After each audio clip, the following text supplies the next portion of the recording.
আসসালামু আলাইকুম সবাইকে। আজকে আমরা অংশীদারি ব্যবসায়ের যে বিরূপ সাধনের ৫টি পদ্ধতির কথা বলা হয়েছে ৩৯ নম্বর ধারাতে। এইটা শিখবো একটা ট্রিক্সের মাধ্যমে, যেটা কখনোই আমরা আশা করি ভুলবো না, কারণ ট্রিক্স খুব বেশি মজাদার একটা ট্রিক্স। তো চলো আমরা আমাদের ট্রিক্সের মাধ্যমে আমরা অংশীদারি ব্যবসায় ৩৯ নম্বর ধারায় যে ৫টি পদ্ধতির কথা বলা হয়েছে যে কিভাবে অংশীদারি ব্যবসায় বিরূপ সাধন ঘটবে, সেই ৫টা পদ্ধতি একটি ছন্দের মাধ্যমে ধারা সহ মুখস্থ করে ফেলি। ওকে, তাহলে আমি প্রথমে তোমাদের বোঝার সুবিধার্থে ওইটা আগে আমি একবার লিখে ফেলি, তারপরে ওটাকে আমরা ভেঙে বা বিশ্লেষণ করে আমরা কথা বলবো। ওকে, তাহলে এখানে আমরা একটু লিখে ফেলি।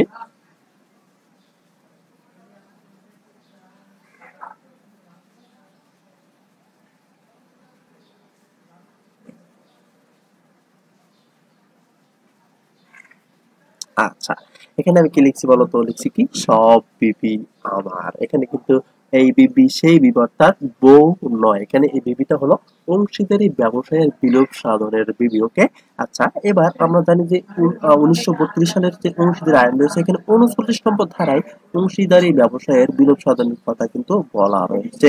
এবার আমরা যেহেতু এখান থেকে এই টপিকটা একটু আমাদের জন্য ইউনিভার্সিটি অ্যাডমিশনের জন্য গুরুত্বপূর্ণ, এজন্য এই টপিকটা আমাদের কিন্তু মনে রাখা উচিত, মানে গুরুত্বপূর্ণ, যে কোন ধারায় বা মানে কত নম্বর ধারায় কোন পদ্ধতির কথা বলা রয়েছে। ঠিক আছে, তাহলে যেহেতু ৩৯ নম্বর ধারায় কি বলা আছে, ওই অংশীদারি ব্যবসায় কিভাবে বিলোপ হতে পারে, তাহলে এর পরবর্তী থেকে আমরা এই ৫টি যে পদ্ধতি রয়েছে, জাস্ট ৫টি পরপর সিরিয়ালে হয়ে যাবে।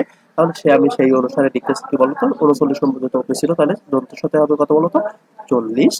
আর এই যে মানে পরবর্তী ২ নম্বরে হবে ৪১ নম্বর ধারা, তারপরে হবে ৪২ নম্বর ধারা, তারপরে হবে ৪৩ নম্বর ধারা, এবং সর্বশেষ যে আমার থেকে আর রয়েছে, এখান থেকে হবে কত নম্বর বলতো, ৪৪ নম্বর ধারা। এবার এই যে ট্রিক্সটা, এটা যদি আমরা বিশ্লেষণ করি বা ভেঙে, তাহলে মানে ভেঙে ফেলি, তাহলে কিন্তু আমরা বুঝতে পারবো যে কোন পদ্ধতি আসলে এর ভিতরে লুকায়িত রয়েছে। ঠিক আছে, তাহলে চলো আমরা একটু খুব দ্রুতই এটা আমরা ভেঙে ফেলি। তাহলে প্রথমেই আমাদের কি আছে বলতো, প্রথমেই আছে আমাদের দন্ত স। কি আছে বলতো, দন্ত স আছে। তাহলে দন্ত সতে হলো আমাদের কি বলতো, সকলে সম্মতিক্রমে বিলোপ সাধন। আমি জাস্ট সংক্ষিপ্ত করে লিখতেছি, তোমরা বুঝতে পারবে আশা করি। সম্মতিক্রমে বিলোপ সাধন। ওকে, তারপরে যে বটা রয়েছে, দেখো এই বটা হলো কি বলতো, বাধ্যতামূলক ভাবে যে বিলোপ সাধন বলা আছে সেই ব। ঠিক আছে, কি বললাম বলতো, বাধ্যতামূলক ভাবে বিলোপ সাধন। ওকে, আচ্ছা, এবার তারপরে আছে দেখো বি, বি অর্থাৎ দুইটা বি, বি আছে। এখন আমাদের গুলিয়ে যাইতে পারে বা মানে আমাদের মাথার মধ্যে কনফিউশন সৃষ্টি হতে পারে যে এখানে কোন বিতে কি মিন করতেছে, তাই না? এবার আমি একটা সেটা বলার আগে একটা বিষয় বলি। দেখো, তোমার এলাকায় যখন কোনো সালিশ বসে, সালিশ বা বিচার বসে, তখন বিশেষ যারা ব্যক্তিবর্গ থাকে তারা কোথায় বসে? নিশ্চয়ই মাঝখানে বসে। তাহলে এই যে মাঝখানের বিটা রয়েছে, এইটা হলো বিশেষ ঘটনা সাপেক্ষে বিরোধ সাধন। কি বললাম বলতো, বিশেষ ঘটনা সাপেক্ষে বিরোধ সাধন। মনে থাকবে কি আশা করি। আচ্ছা, এবার পরবর্তী যে বিটা আমরা দেখতে পাচ্ছি, এইটা হলো,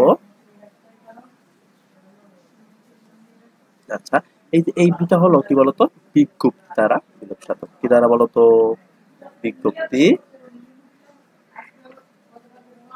দ্বারা বিলোপ সাধন। ওকে, আর সর্বশেষ যে আমার থেকে যে আটা রয়েছে, এটা কি বলতো, আদালতের নির্দেশে বিলোপ সাধন। কি বললাম, আদালতের নির্দেশে